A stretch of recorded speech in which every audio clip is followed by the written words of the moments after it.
بسم اللہ الرحمن الرحیم۔ آج میں آپ حضرات کے سامنے صلاۃ التسبیح پڑھنے کا طریقہ بیان کروں گا، اس لیے کہ شب برات قریب ہے۔ بعض حضرات شب برات کے موقع پر یا بعض حضرات رمضان المبارک کے مہینے میں صلاۃ التسبیح پڑھتے ہیں، اس لیے مناسب سمجھا کہ صلاۃ التسبیح کے بارے میں کوئی کلپ بنا کر کے آپ حضرات کے سامنے پیش کر دوں۔ دیکھیے، صلاۃ التسبیح یہ وہ نماز ہے جو نبی پاک علیہ الصلاۃ والسلام نے اپنے چچا حضرت عباس رضی اللہ تعالی عنہ کو بتلائی تھی اور سکھلائی تھی، اور فرمایا کہ جو آدمی اس نماز کو پڑھے گا، اللہ تبارک و تعالی اس کے چھوٹے اور بڑے، اگلے اور پچھلے، اور اسی طرح ظاہر اور باطن، یعنی سارے گناہ اللہ اس کے معاف فرما دیں گے۔ اور اللہ کے رسول صلی اللہ علیہ وسلم نے فرمایا کہ اگر ہو سکے تو اس نماز کو روزانہ پڑھا کرو، اور اگر روزانہ نہ ہو سکے تو پھر ہفتے میں ایک بار، اور ہفتے میں بھی نہ ہو سکے تو پھر مہینے میں ایک بار ضرور پڑھ لو، اور اگر مہینے میں بھی نہ ہو سکے تو سال میں ایک مرتبہ پڑھ لو،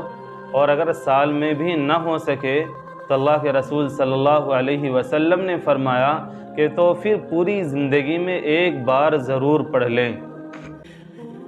اب صلاۃ التسبیح پڑھنے کا طریقہ کیا ہے، اس کی ترکیب کیا ہے، تو یہ میں آپ حضرات کے سامنے آسان الفاظ میں بیان کر دیتا ہوں۔ دیکھیے، صلاۃ التسبیح میں 4 رکعت نماز پڑھنی ہوتی ہے ایک سلام کے ساتھ، اور چاروں رکعت میں 300 مرتبہ تیسرا کلمہ سبحان اللہ والحمد للہ ولا الہ الا اللہ واللہ اکبر، یہ تیسرا کلمہ 300 مرتبہ پڑھنا ہوتا ہے، یعنی ایک رکعت میں 75 مرتبہ اور چاروں رکعت میں 300 مرتبہ یہ کلمہ پڑھنا ہے۔ اور اس کا طریقہ یہ ہے کہ جب نیت باندھی، سب سے پہلے یہ نیت کریں گے کہ میں 4 رکعت نفل نماز صلاۃ التسبیح ادا کر رہا ہوں اللہ تبارک و تعالیٰ کے واسطے، منہ میرا کعبہ شریف کی طرف، اللہ اکبر، یوں کہہ کر کے نیت باندھ لیں گے۔ نیت باندھنے کے بعد ثنا پڑھیں گے سبحانک اللہم و بحمدک آخر تک، پھر اس کے بعد میں اعوذ باللہ، بسم اللہ، اور جس طرح نماز پڑھتے ہیں اس کے بعد میں سورہ فاتحہ، اس کے ساتھ کوئی سورت ملائیں گے، اور پھر رکوع میں جانے سے پہلے 15 مرتبہ کھڑے ہو کر کے یہ تسبیح یعنی یہ کلمہ 15 مرتبہ پڑھیں گے، سبحان اللہ والحمد للہ ولا الہ الا اللہ واللہ اکبر۔ اچھا، یہ کلمہ چاہے تو یہیں تک پڑھ لیا جائے، اور اگر یہ تیسرا کلمہ پورا پڑھ لیا جائے ولا حول ولا قوت الا باللہ العلی العظیم، تو یہ اور اچھا ہوگا۔ باقی اگر آدھا بھی پڑھا جائے تب بھی صلاۃ التسبیح نماز ہو جاتی ہے۔ بہرحال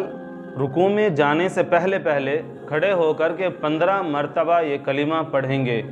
اور پھر اس کے بعد میں اللہ اکبر کہہ کر کے رکوع میں جائیں گے، رکوع کی تسبیح پڑھیں گے سبحان ربی العظیم۔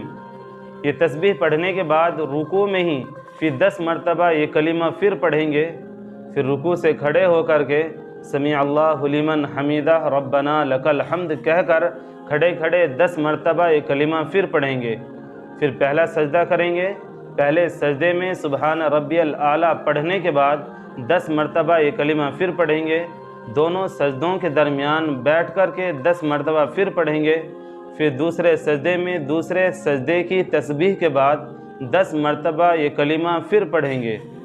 اور پھر دونوں سجدے کرنے کے بعد بیٹھ جائیں گے، اور بیٹھنے کے بعد یہ کلمہ 10 مرتبہ پھر پڑھیں گے۔ اس طرح کل ملا کر کے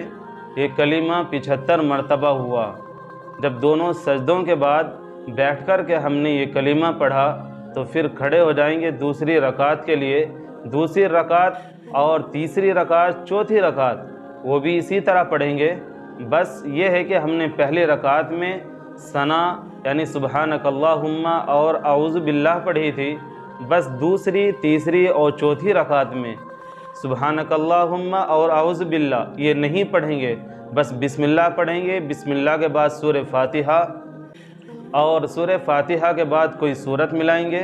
اور پھر اس کے بعد میں اسی طرح وہ نماز پڑھیں گے جس طرح پہلی رکعت پڑھی تھی۔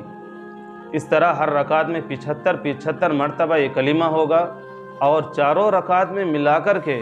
یہ کلمہ 300 مرتبہ ہو جائے گا۔ اب اس کے بارے میں 2 مسئلے اور سن لیجئے۔ پہلا مسئلہ یہ ہے کہ چاروں رکعت میں سورت پڑھنے کے لیے کوئی سورت متعین نہیں ہے، چاروں رکعت میں جو چاہے آپ سورت پڑھ سکتے ہیں، ملا سکتے ہیں۔ اور دوسرا اس سے بھی زیادہ اہم مسئلہ یہ ہے کہ اگر صلاۃ التسبیح پڑھتے ہوئے کچھ تسبیح کسی رکن میں کم رہ جائے یا کسی رکن کی ساری تسبیح بھول جائے تو پھر ان کو ادا کرنے کا طریقہ یہ ہے کہ اگلے رکن میں وہ تسبیح مکمل کر لی جائے۔ اس طرح اگر ہم نے نماز پڑھی تو ہماری صلاۃ التسبیح نماز ادا ہو جائے گی۔ اللہ تبارک و تعالی عمل کی توفیق عطا